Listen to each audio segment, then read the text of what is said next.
नमस्कार दोस्तों, शुरू करते हैं अपना परसेंटेज का टाइप 6। हमने कल आपको 13 क्वेश्चन करा दिए थे इसके, बचे हुए क्वेश्चन मैं इसको आज करा देता हूँ। देखो इसमें जो क्वेश्चन आएंगे आपको हो सकता है कुछ क्वेश्चन कैलकुलेटिव आए और कुछ क्वेश्चन आपको ऐसे लगे कि इतने कैलकुलेशन के एग्जाम में नहीं आने वाले हैं।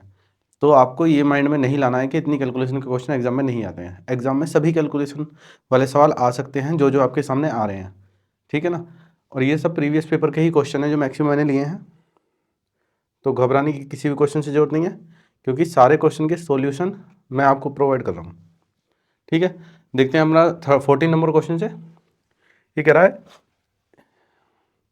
इन the Chidambaram's family the ratio of expenses to the saving is 5:3, but his expenses is increased by 60% and the income increased by only 25%. Thus, there is deficit of 3,500 in saving. The increased income of Mr. Chidambaram families is, कह रहा है चिदम्बरम के परिवार में खर्च और बचत का जो अनुपात है वो 5 और 3 है।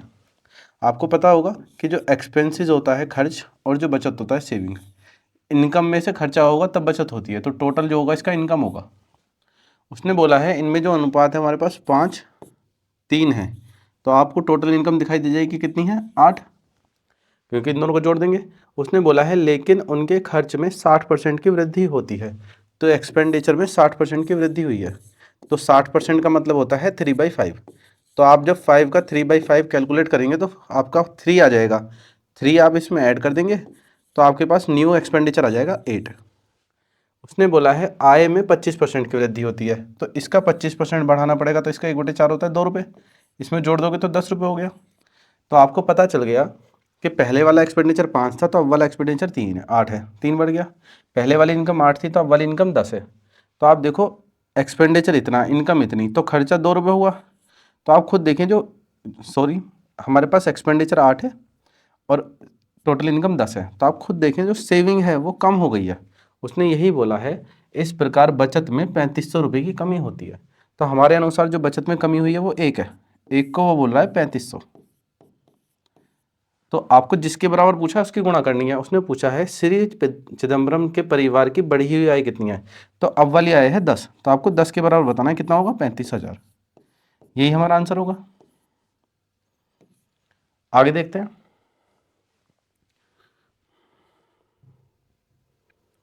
ये कह रहा है a book consist of 30 pages, 25 lines on each page and 35 characters on each line. If this content is written in another note book consisting of 30 lines and 28 characters per line, then the required number of page will how much % greater than the previous page. तो उसने बोला है कि एक पुस्तक में 30 पृष्ठ हैं और प्रत्येक पृष्ठ में 25 पंक्तियां हैं और प्रत्येक पंक्ति में 35 अक्षर हैं। तो अगर आप नंबर ऑफ अक्षर निकालेंगे, टोटल नंबर ऑफ वर्ड निकालेंगे, तो इनकी मल्टीप्लाई करनी पड़ेगी तीनों की आपको।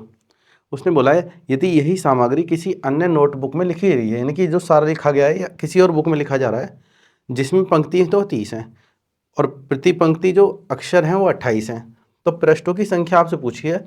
तो उसने कहा है कि तो पृष्ठों की आवश्यक संख्या पिछले पृष्ठों की तुलना में कितने प्रतिशत अधिक होगी। तो पिछले पृष्ठ 30 थे, अब वाले जो पृष्ठ होंगे वो ज़्यादा होंगे, तो उसने पूछा है कि कितने प्रतिशत ज़्यादा चाहिए हमें। तो आप देखो इस क्वेश्चन को करते हुए बच्चे गलत कर देते हैं।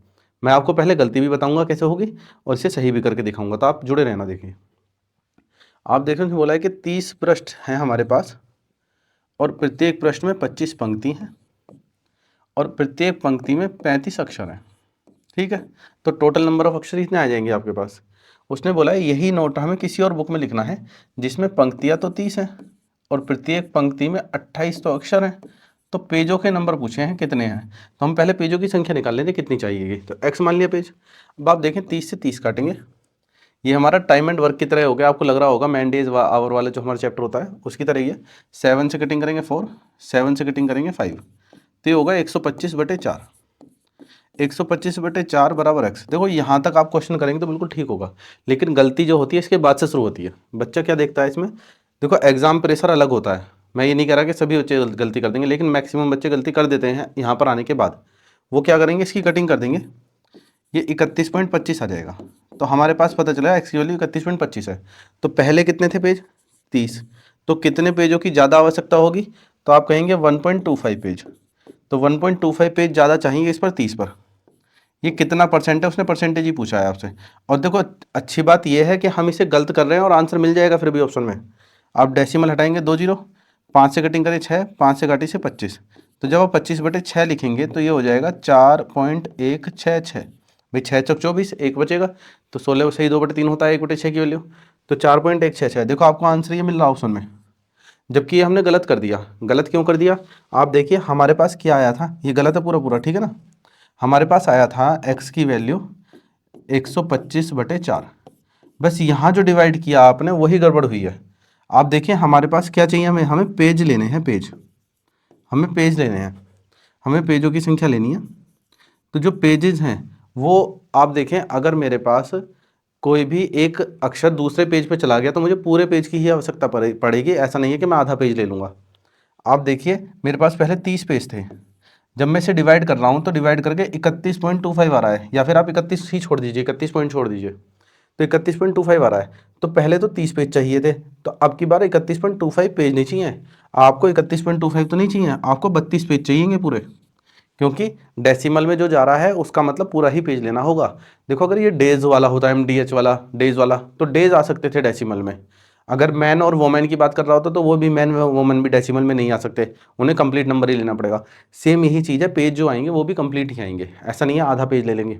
ये 1/4 आ रहा है तो चौथा ही पेज थोड़ी लेंगे आप, तो पूरा पेज लेना पड़ेगा। तो 30 पेज पहले थे, अब 32 पेज हैं, तो कितने पेजों की ज़्यादा आवश्यकता पड़ी? 2। 2 की आवश्यकता पड़ी है 30 पर। तो 2/30 1/15, 1/15 को आप परसेंटेज में लिखेंगे गुणा 100 करके, तो ये बनेगा 6 से ही 2/3, तो 6.66। तो आप देखिए आंसर ये है सी, और ये है गलत आंसर आपका। तो इस चीज़ का विशेष ध्यान रखना है कि उसने हमसे पूछा क्या है। अगर यहाँ पर ये टाइम एंड वर्क का क्वेश्चन होता और टाइम होता तो हमारा आंसर यही आता, लेकिन इसमें पेज की बात की है तो पेज के लिए आंसर हमारा ये आएगा, ठीक है। आगे देखते हैं क्वेश्चन। देखो इसने बोला है the car costing ₹5 lakh of a person depreciated at the rate of 15% in the first year, 13% in the second year, and so on. House of that person costing ₹7 lakh appreciate at the rate of 10% in first year, 12% in the second year, and so on. What was the changing in total value of car, a house at the end? तो उसने पूछा है total percentage change कितना, total रुपए कितने change हो गए हैं हमारे पास कार और हाउस में। तो ऑप्शन दे रखे हैं, देखो कैलकुलेटिव क्वेश्चन है। आपको एक चीज़ समझाता हूँ मैं इसमें। आप देखिए हमारे पास एक फॉर्मूला था +-x +-y +-xy/100। ये हमारे पास वो परसेंटेज थी जब हमारे पास एक बार इंक्रीज या डिक्रीज, तो हमें पता नहीं था। अगर हमारे पास इंक्रीज ही होना है तो देखो इंक्रीज होगा तो x + y +xy/100 होगा। लेकिन अगर यही कहानी हमारे पास डिक्रीज में होता तो हमारे पास जो फॉर्मूला बनता वो बनता -x -y, जब आप मल्टीप्लाई करोगे तो प्लस के xy/100 ये बनता। ये होता हमारा डिक्रीज वाली कंडीशन में। लेकिन हम इसे इस तरीके से ना लिखकर हम माइनस वाले को प्लस, प्लस वाले को माइनस लिख देते हैं। जैसे इसको तो कर देंगे प्लस में x + y और यहाँ कर देंगे -xy/100, तो बात वही रहनी है, परसेंटेज तो वही आनी है। लेकिन ये चीज़ आपको 3 परसेंटेज पे भी ध्यान रखनी है। देखो जब 3 परसेंटेज होंगी हमारे पास x, y और z, तो हमारे पास होगा x + y + z, फिर प्लस होगा हमारे पास xy + yz + zx/100 plus xyz/10,000।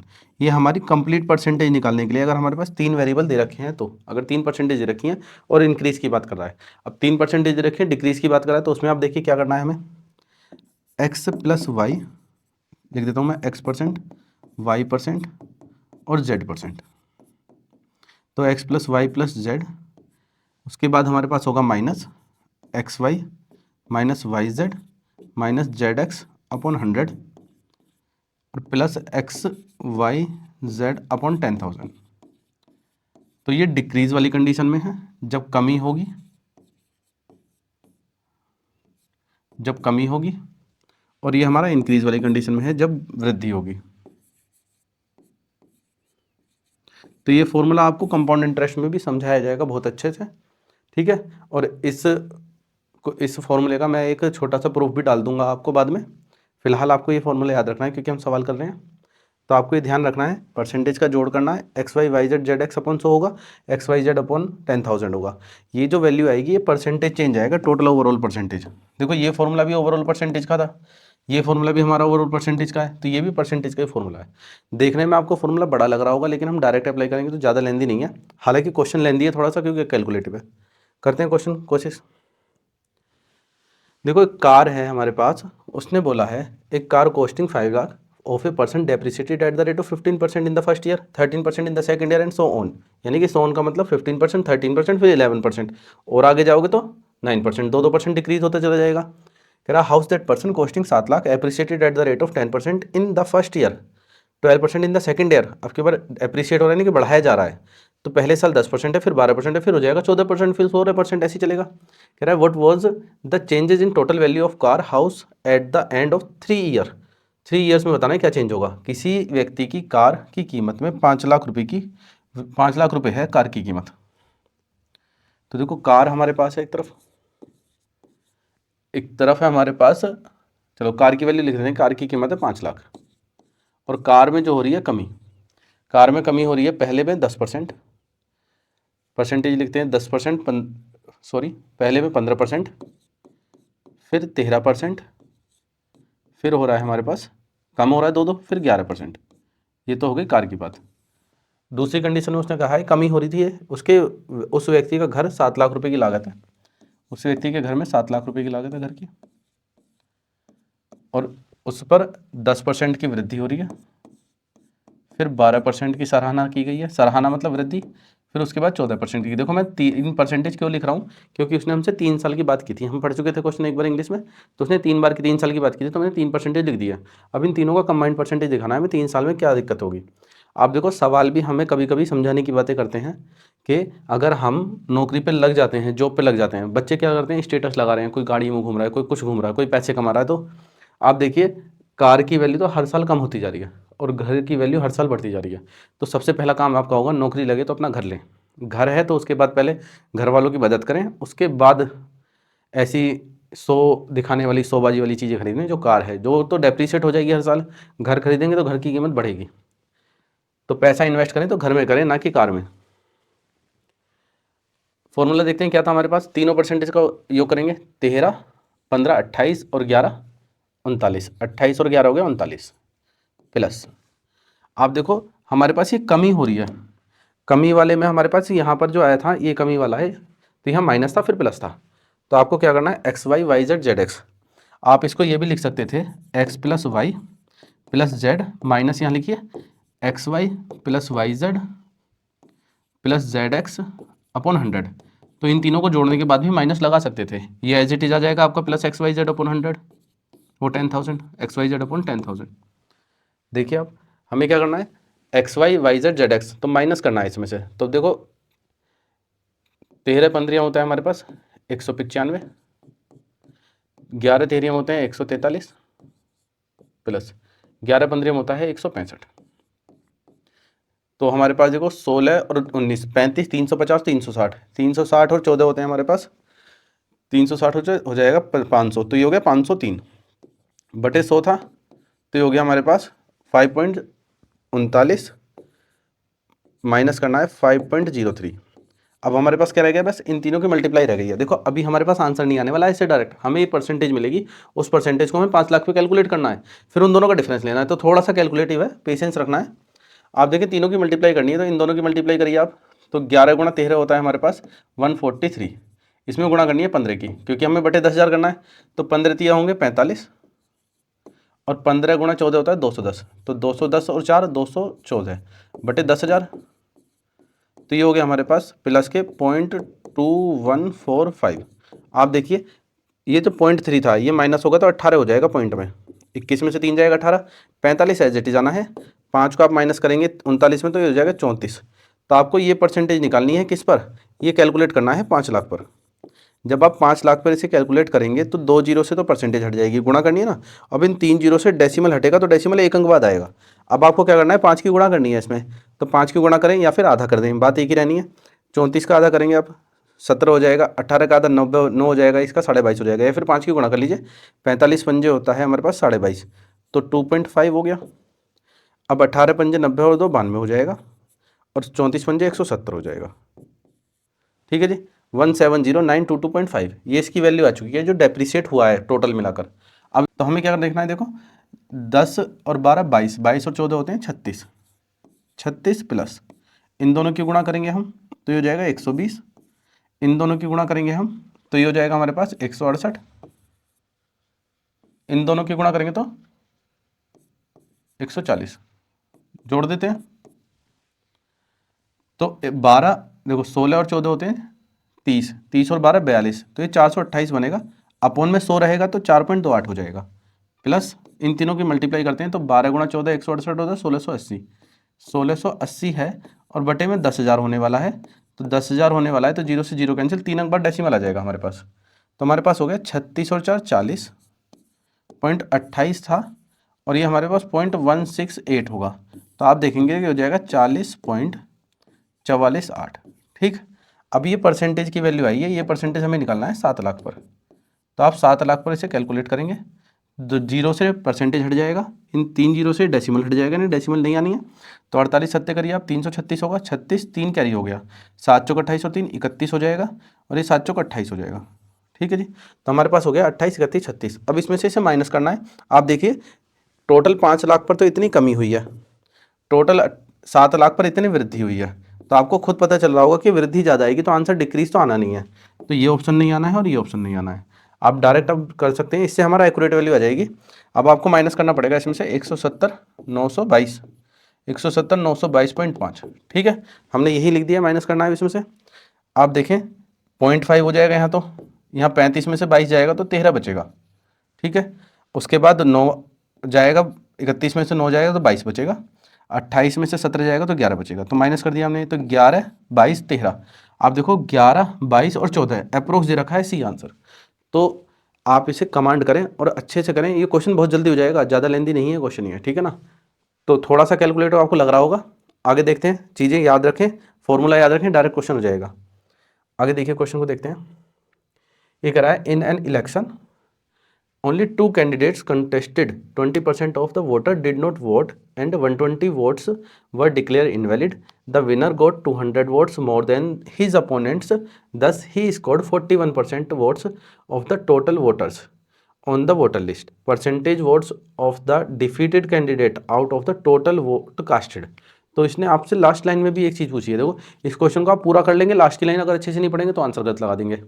आप देखिए इसने बोल रखा है हमसे, एक चुनाव में 2 उम्मीदवार ने चुनाव लड़ा है, 20% मतदाताओं ने मतदान नहीं किया है, तो मैंने बताया था कल भी आपको कि हम पहले 100 से स्टार्ट करेंगे, एक्स नहीं मानेंगे, जैसे ही इसने एक्चुअल नंबर दे दिया तो एक्स मानना पड़ेगा, वरना हम गड़बड़ कर सकते हैं। तो फिलहाल मैंने 100 माना है, 100 में से उसने कहा है 20% मतदाताओं ने मतदान नहीं किया है, तो हमने 20 हटा दिए इसमें से, तो 80 ऐसे हैं जिन्होंने मतदान किया है। उसने बोला है 120 मतों को अवैध घोषित कर दिया गया, तो इसमें से 120 घटाने पड़ेंगे अवैध, तो ये वैलिड वोट आएंगे, तो आपको यहीं एक्स मान लेना है, क्योंकि यहाँ एक्चुअल नंबर आ चुका है 120, तो इमेजनरी के साथ एक्स मानना पड़ेगा। तो हमारे पास हो गई ये वैलिड वोट।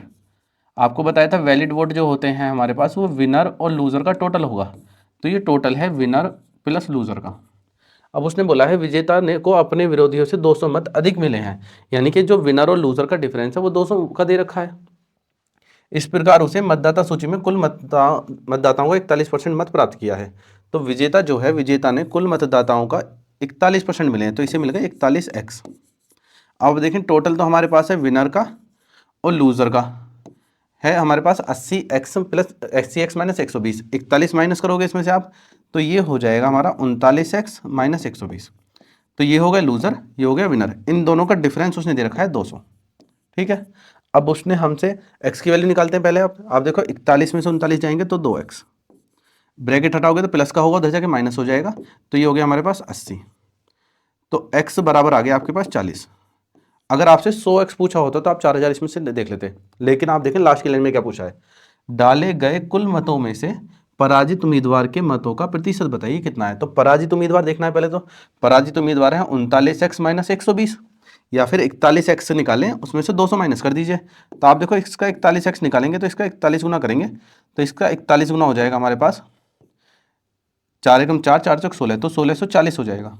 इसमें से 200 माइनस करेंगे तो आपके पास आ जाएगा जो लूज़र है उसे कितने वोट मिले, आपको 200 माइनस करने हैं इसमें से, तो 1600 में से 200 गए तो 1440, तो जो लूज़र है उसे 1440 वोट मिले हैं। लेकिन ये निकालने किस पर है, डाले गए मतों पर। देखो डाले गए मत है 80%, क्योंकि एक 20% हटा दिए थे तो 80% थे, तो आपको x दे रखा है 80x भी निकालना है, तो 80x इसका 80 गुना, इसका 80 गुना हो जाएगा 3200, तो इस 3200 पर निकालना है कितना परसेंटेज है, तो ये 1440 जो है ये 3200 पर कितना परसेंट है, तो 2 जीरो से 2 जीरो कट जाएंगे, 16 दूनी 32 होते हैं, 16 निम्मा 140 होते हैं, 2 से काटेंगे आपका 45% आंसर आ जाएगा। तो ये रहा हमारे पास आंसर, डी ऑप्शन। ठीक है, 18 क्वेश्चन देखते हैं हम अपना। इसने बोला है 3 contenders M and P battle in an election. Out of the total votes on the voter list, 25% did not vote and 6.66% votes polled were invalid. P got 50 valid votes which were 40% more than that of N, जो N से 40% ज़्यादा है. If M got 40% of the total votes, then what is the total number of votes? आप देखें हमारे पास, हम ऐसा मानेंगे 100 वोट है, 100 में से उसने बोला है out of the total votes on the voter list 25% of the vote, ठीक है जी, and 6.66 vote polled were invalid. MNP ने भाग लिया है एक मतदाता सूची में, कुल मतदाताओं में से 25% ने मतदान नहीं किया है, तो 25% ने मतदान नहीं किया तो इसका 25% आप माइनस कर देंगे, तो 75% ऐसे होंगे जो पोल्ड वोट हैं, जो डाले गए वोट हैं। लेकिन उसने बोला है डाले गए में से 6.66 अवैध हो गए, तो देखो 6.66 की वैल्यू होती है 1/15 है, ये आपको परसेंटेज टेबल मैंने लिखवा रखी है आपको, देखो पहली क्लास से ही जुड़े रहना है आपको, उसी वजह से समझ में आएगा, वरना परसेंटेज की वैल्यू भी याद नहीं हो पाएंगी। तो इसका 1/15 आपको निकालना है जो कि इनवैलिड हो गए हैं, अवैध हैं, तो 1/15 होगा 5, माइनस कर दिया हमने 70, तो 70 हमारे पास है वैलिड वोट, ये हमारे पास वैलिड वोट आ गए हैं। अब आप देखें उसने आगे क्या दिया हमसे, P को 2450 मत मिले हैं, तो 3% थे M, N और P को मिले हैं 2450। ठीक, जो N से 40% ज़्यादा है, तो N से 40% ज़्यादा है, 40% का मतलब होता है 2/5, 2/5, तो N को अगर 5 मिलेंगे तो ये 7 होंगे, 2/5 ज़्यादा हो गए। अब 7 के बराबर निकलो, 5 के बराबर निकालोगे तो इसकी वैल्यू आ जाएगी, लेकिन अभी हमें निकालने की जरूरत ही नहीं है, आगे देख लेते क्या कह रहा है वो। यदि M को कुल मतों का केवल 40% मिला है, देखो M को 40% मिला है, तो M को मिला है कुल मत, कुल है 100 का 40% इसे मिल गए हैं, तो आप देखो 40% इन्हें मिले हैं, तो N को कितना मिलेगा, देखो N को बचे हुए मत और P को बचे हुए मत मिलेंगे, जबकि टोटल वैलिड वोट है 70, तो 70 में से 40 इसे हमने दे दिए हैं, 70 में से 40 हमने इसे दे दिए हैं, तो इन दोनों को जो मिलेंगे वो 30 वोट मिलेंगे। अब आप देखो 30 में से हमें P की वैल्यू दे रखी है, तो आप देखो टोटल 12 के बराबर है 30, आप इस रेशो में बांटेंगे तो आप देखो डेसिमल में चली जाएगी, अगर हम इसे 12 में बांटेंगे, हम इसे पहले से क्या कर लेते हैं, हम इसे 200 मान के चलते हैं जिससे हमारा डेसिमल ही ना आए। देखो अगर आप यहाँ तक भी आ गए हैं तो यहाँ से भी आगे जा सकते हैं, या फिर शुरुआत में ही 200 मान लें तो कोई दिक्कत नहीं है। चलो मैं यहीं से बता देता हूँ आपको क्वेश्चन को। आप देखें हमारे पास 40% वोट उसने बोले हैं कि 40% वोट जो मिले हैं वो मिले हैं M को टोटल वोट के, तो बचे हमारे पास 70 थे टोटल वोट, 70 में से 40 इसे दे दिए तो 30 इधर बचे होंगे, 30 को आप 5 और 7 के रेशो में बांटेंगे तो टोटल 12 के बराबर आपको 30 रखना पड़ेगा। ठीक है, तो 12 के बराबर आप 30 रखेंगे तो एक की वैल्यू आएगी 2.5, तो 2.5 की गुणा 7 में करेंगे, तो 2.5 की गुणा 7 में करेंगे हमारे पास आ जाएगा 17.5, 2.5 की गुणा 5 में करेंगे तो हमारे पास आ जाएगा 12.5। तो आप देखिए इसकी वैल्यू हमारे पास आ चुकी है, तो इसकी वैल्यू ही निकालनी थी हमें बस P की, क्योंकि P की वैल्यू हमें 2450 दे रखी है, तो हमने क्या करा था 5 7 12 के बराबर 30, 1 के बराबर था 2.5, तो 2.5 की गुणा करेंगे तो हमारे पास P की वैल्यू आ जाएगी, तो आप देखो 2.5 गुणा 7 बराबर है हमारे पास 2450, हमें बताना है 100 के बराबर, क्योंकि टोटल वोट 100 हैं, तो 1 के बराबर निकालेंगे आप तो 2450 बटे 2.5 इंटू 7 इंटू 100 के बराबर आपको बताना है बस, तो डेसिमल से 0 लगा दीजिए आप, 25 से आप इसे काट दीजिए, 25 चौका 100, 7 से काटिए इसे आप 35, तो आप देखो 35 चौका 140 होते हैं, 35 चौका 140 होंगे, 2 जीरो इसके आगे आ रही है, होगी 2 जीरो, तो हमारे पास टोटल वोट हो गए कितने 140 0 यानी कि 14,000 टोटल वोट हैं। आगे देखते हैं 19वां क्वेश्चन।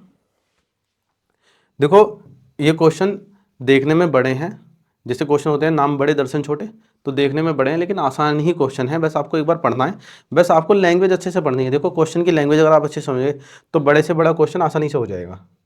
और आप लैंग्वेज में ही जल्दबाजी करेंगे, नहीं मैं तो सेकंडों में उड़ाऊंगा क्वेश्चन, ठीक है ना, तो इसका कोई औचित्य नहीं रहेगा क्वेश्चन करने का। ये कह रहा है an entrance examination paper consisted of 5 section, एक एग्जामिनेशन है इसमें 5 सेक्शन है, 7% of the total candidates who appeared for the examination cleared the cut off for all sections and 3 cleared none. देखो 7 ने तो सभी सेक्शन पास किए, 3 ने कोई सेक्शन पास नहीं किया है। फ्रॉम द रेस्ट, तो 7 3 10 हो गए तो 90 बचे थे, 90 में से कह रहा है from the rest 20% cleared 4 section, यानी कि 90 का 20% होगा 18, उन्होंने 4 सेक्शन पास किए हैं। एंड 15% जस्ट 1, तो 90 की ही बात कर रहा है, देखो रिमेनिंग नहीं कहा ना इसने, एंड लगाया है तो एंड का मतलब यहीं से बात चला है फ्रॉम द रेस्ट से, तो 90 का 15% 13.5 हो जाएगा। उसने बोला है just one clear just one and if 8.5% of the total candidates clear 2 section, देखो टोटल का तो 100 का 8.5 ही आना है। तो ये सब हमारे पास हो गए हैं जिन्होंने 2 सेक्शन क्लियर किए हैं, किसी ने एक भी नहीं किया, किसी ने सारे किए हैं।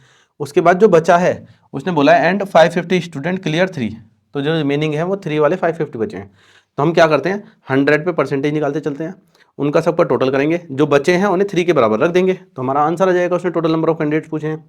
एक प्रवेश परीक्षा में पेपर में 5 सेक्शन है, तो हमने माने 100 स्टूडेंट है, उनमें कुल उम्मीदवारों में से 7 ने सभी वर्ग की कट ऑफ, 7 ने सभी वर्ग की कट ऑफ पास कर ली, 3 ने कोई भी परीक्षा उत्तीर्ण नहीं की। ये 10 हो चुके हमारे पास, तो 10 इसमें से माइनस कर दिया, हमारे पास बचे 90। उसने बोला है बाकी में से 20% ने 4 सेक्शन पास किए हैं, तो इसका 20% हमारे पास होगा 9 दूनी 18, तो 18 ने, ठीक है जी, 20% ने 4 सेक्शन पास किए हैं और 15% ने केवल 1 सेक्शन पास किया है, तो इसका ही 15% निकालना है आपको। तो 15 निम्मा 135 होता है 13.5, ठीक है जी।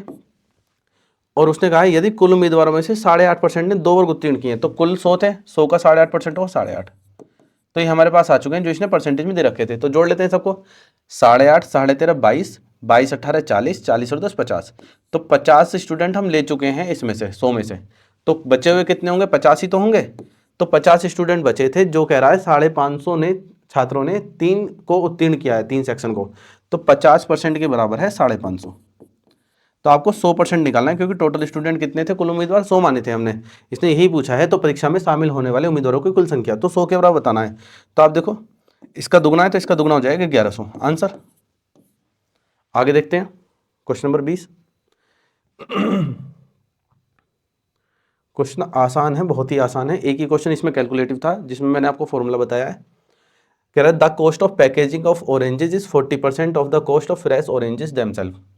The cost of oranges increased by 30%, but the cost of packaging decreased by 50% from the original cost of packaging, यानी कि ओरिजिनल कॉस्ट से 50% कम हो गई है।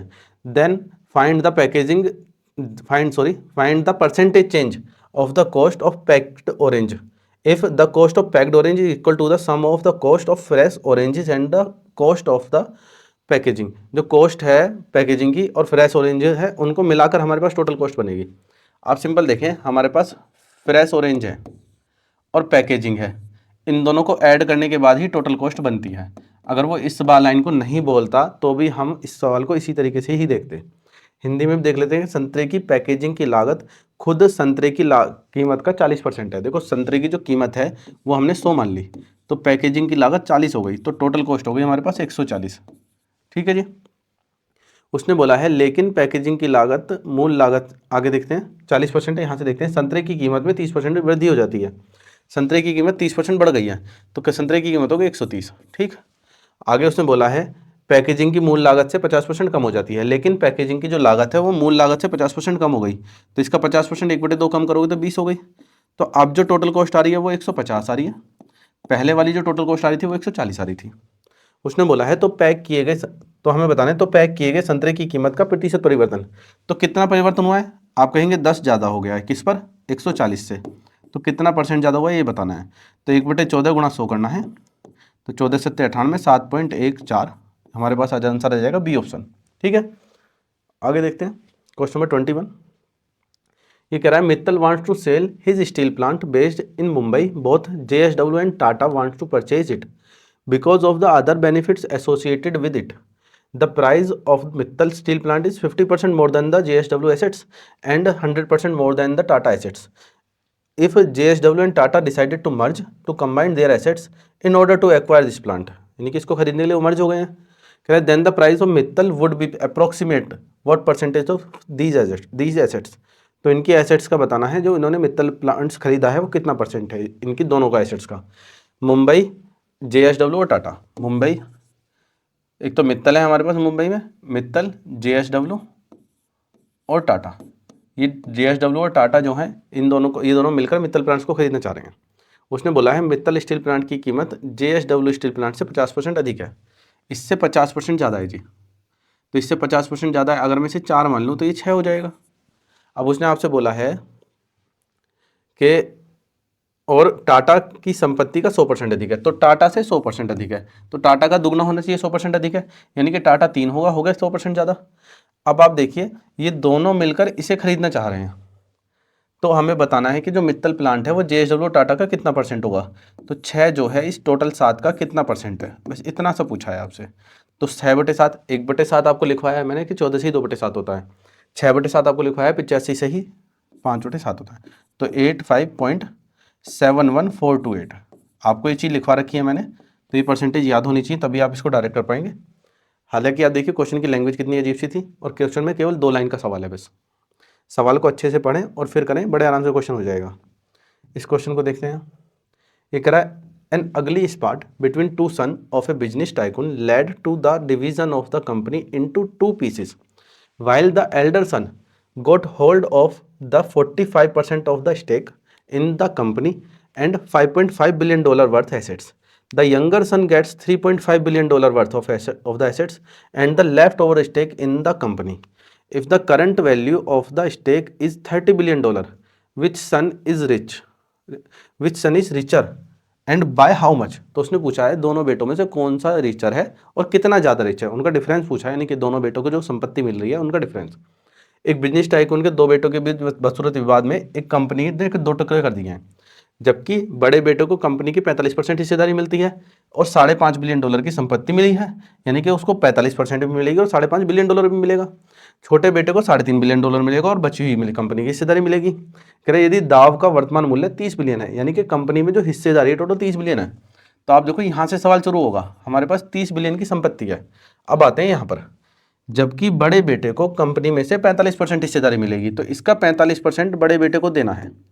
तो आप इसका 45% निकालेंगे तो 45 दिया होते हैं 135, यानी कि 13.5 बिलियन तो मिल गए बड़े बेटे को, और 5.5 बिलियन और दे रहे हो आप इन्हें, तो 5.5 बिलियन और दे दिए, तो बड़े बेटे को मिल चुका है 19। टोटल आपके पास 30 थे, बड़े बेटे को 19 मिल चुका है, तो छोटे को 11 मिलेंगे। तो उसने यही पूछा है कि इन दोनों का डिफरेंस कितना है, तो आपका 8 आंसर आ गया।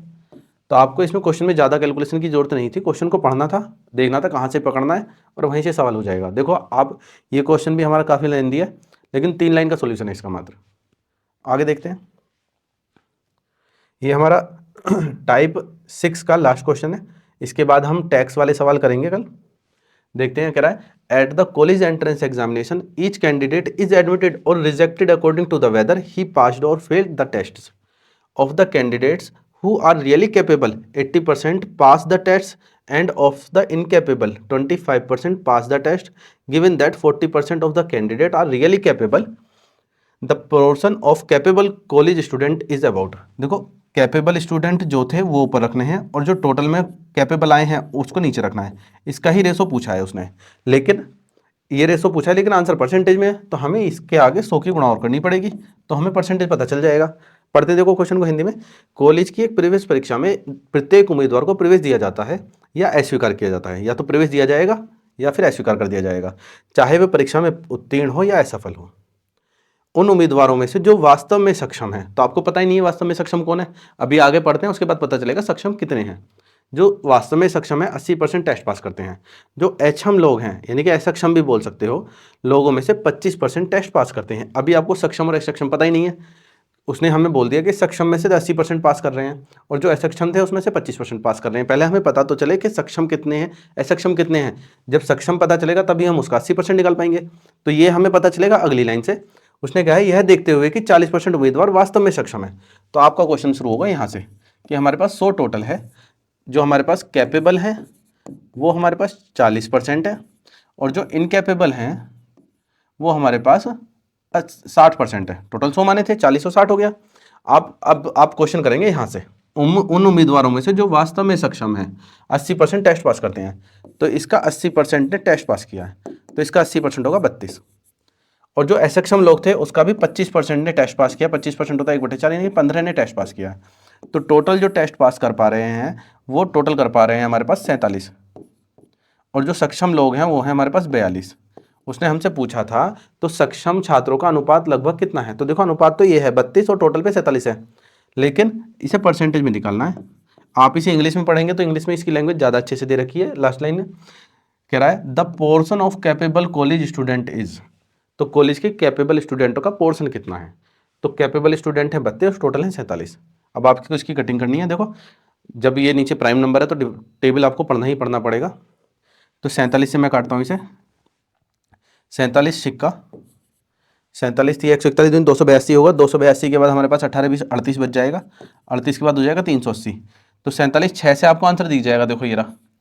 और आप एक्यूरेट चाहते हैं तो एक्यूरेट करके देख सकते हैं। तो 47 अट्ठे होंगे हमारे पास 276 और 376, 376 के बाद हमारे पास हो जाएगा 4 बचेगा, तो 68 पॉइंट आ गया हमारे पास, ये रहा 68.0।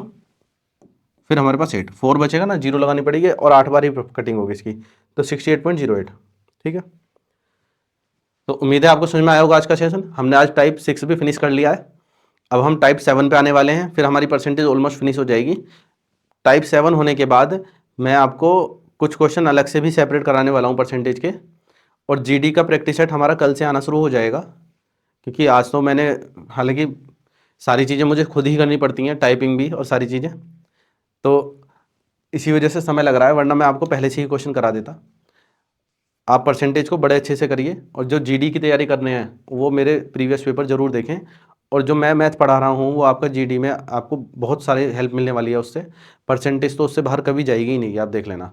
जो इस बार जीडी का पेपर हुआ था 10 जनवरी से स्टार्ट हुए थे 2023 से, और जो उससे पहले स्टार्ट हुए थे वो सारे आप पेपर उठा लेना, परसेंटेज आपको उन पेपरों में आसान मिलेगी जो मैंने क्वेश्चन कराए उनके मुताबिक। तो आप इन क्वेश्चन को बहुत अच्छे से करें, और सारी वीडियो मेरी परसेंटेज की देखें अगर आपको परसेंटेज अपनी बेहतर करनी है तो। ठीक है, मिलते हैं नेक्स्ट क्लास में, तब तक के लिए धन्यवाद।